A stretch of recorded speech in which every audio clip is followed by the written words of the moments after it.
संध्या की बुआ जो कि दिल्ली में रहती थी, वो उसके लिए एक अच्छे घर का रिश्ता लेकर आई थी। देखो भैया, मेरी इतनी जान पहचान तो नहीं है लड़के वालों से, पर इतना जानती हूँ, अड़ोस पड़ोस में कहीं पूछोगे तो लोग अच्छा घर ही बताएंगे। ठीक है सुमन, अगर तुम कहती हो तो लड़के वालों को एक बार बुला लेते हैं। अब संध्या भी लड़के को देख लेगी। संध्या की बुआ लड़के वालों से अपने तरीके से बात कर लेती है और कुछ दिनों बाद संध्या की शादी विपुल नाम के लड़के से हो जाती है। पता नहीं इस काम वाली को छुट्टी लेकर गाँव अभी जाना था। उसे पता था शादी वाला घर है, नई नवेली दुल्हन आएगी तो घर में 100 काम होंगे, फिर भी बिना बताए गाँव निकल गई। अब मैं दूसरी काम वाली इतनी जल्दी कहाँ से ढूंढूंगी। राजेश्वरी, एक प्याली चाय दे दो तो बड़ी मेहरबानी होगी। सुबह से एक प्याली चाय भी नहीं मिली है। तुम्हें तो जब देखो चाय पीने की पड़ी रहती है। पता भी है एक बर्तन नहीं है धुला हुआ जिसमें तुम्हारी चाय बना दूं। ढेरों बर्तन रसोई में पड़े हैं झूठे। माँ, मैं कॉलेज जा रही हूँ, तुम मुझे ये मत कहना कि मैं छुट्टी कर लूं और तुम्हारे साथ घर का काम करवाऊं। मेरा आज बहुत बड़ा प्रोजेक्ट सबमिट होना है, इसलिए मैं तो कोई काम नहीं कर सकती। ये लो, अब इसे भी अभी कॉलेज जाना था। अब मैं क्या करूं, कुछ समझ नहीं आ रहा। संध्या की सास राजेश्वरी अभी काम वाली को लेकर परेशान हो ही रही थी, तभी संध्या राजेश्वरी की सारी बातें सुन लेती है और रसोई में जाकर बर्तन धोने लगती है। अरे संध्या बहू, तुम ये रसोई में क्या कर रही हो? हटो हटो हटो, ये झूठे बर्तन तुमसे थोड़ी करवाऊंगी। अभी तुम्हारे हाथों की मेहंदी भी नहीं उतरी।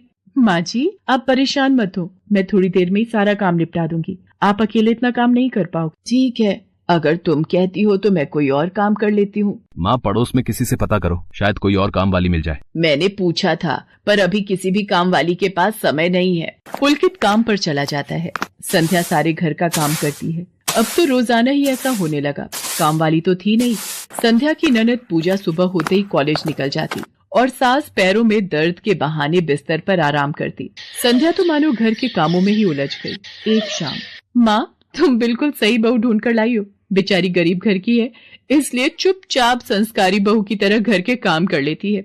अगर कोई पैसे वाले घर की लड़की बहू बनाकर ले आती तो वो पूरे घर को अपने इशारों पर नचाती और तुम और मैं बस बर्तन घिसते रह जाते। तभी तो मैंने इसकी बुआ को शादी के लिए हाँ कह दिया था। मुझे पता है ये गरीब घर की लड़कियां बड़ी सीधी सादी बहुएं साबित होती हैं। अब काम वाली गांव भाग गई। सोच ये ना होती तो कौन काम करता। राजेश्वरी, तुम दोनों माँ बेटी को तो संध्या बहू का शुक्रगुजार होना चाहिए। बेचारी ने आते से ही पूरा घर संभाल लिया। ऐसे ही दिन बीत रहे थे। संध्या सभी घर वालों की देखभाल का पूरा ध्यान रखती थी।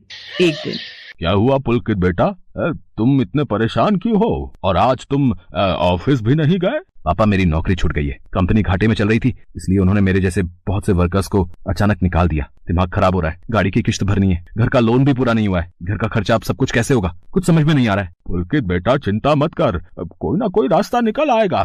ज्यादा होगा तो कुछ दिनों के लिए मैं कोई काम कर लूंगा। पापा, मेरे होते हुए आप काम नहीं करोगे, मैं कुछ सोचता हूँ। पुलकित दूसरी नौकरी को लेकर परेशान था। उसे कोई काम नहीं मिल रहा था। घर में पैसों की तंगी भी शुरू हो गई। पुलकित ने अपनी गाड़ी बेच दी। घर के लोन को लेकर वो परेशान था। 15,000 रुपए की किश्त उसे भरनी थी। तभी, भैया, मेरे कॉलेज की फीस इस बार बहुत लेट हो गई है। मेरा आखिरी साल है, अगले महीने की 5 तारीख तक 12,000 रुपए फीस के भरने हैं। मैं कुछ इंतजाम करता हूँ। ऐसे खाली हाथ पर हाथ रखकर मैं नहीं बैठ सकती, मुझे कुछ सोचना होगा।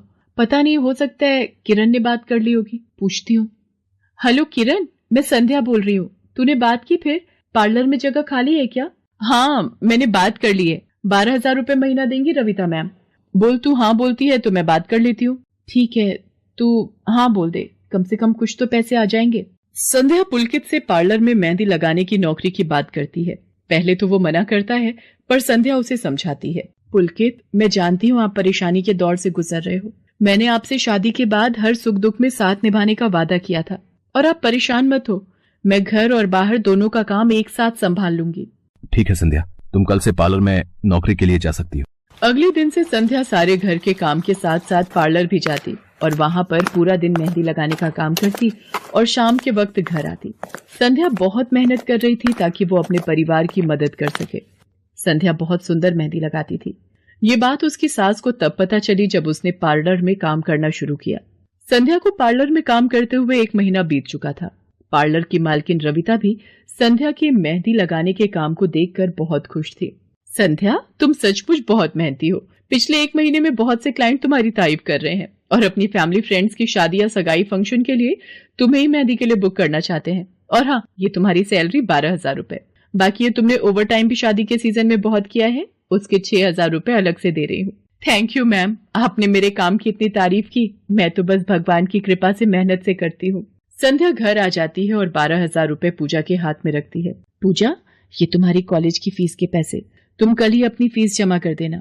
भाभी, ये तो आपकी मेहनत की कमाई है, आप ये सारे पैसे मुझे दे रहे हो? नहीं नहीं भाभी। पूजा, तुम मुझे अपनी भाभी कहती हो ना, और भाभी तो माँ समान होती है, तो क्या तुम अपनी भाभी माँ के पैसे नहीं लोगी? तुम अपने भैया से भी तो लेती हो ना। फिर मेरे और अपने भैया में फर्क है, मैं भी तो इस घर का हिस्सा हूँ, इसलिए ये पैसे रख लो। मुझे माफ कर दो भाभी, मैंने ना जाने आपके बारे में क्या क्या गलत सोचा। पुलकित को भी दूसरी नौकरी मिल जाती है। अब संध्या और पुलकित दोनों मिलकर काम करते थे। राजेश्वरी और पूजा भी अब संध्या की घर के कामों में बहुत मदद करती थी। परिवार में खुशियां फिर से लौट आई थी।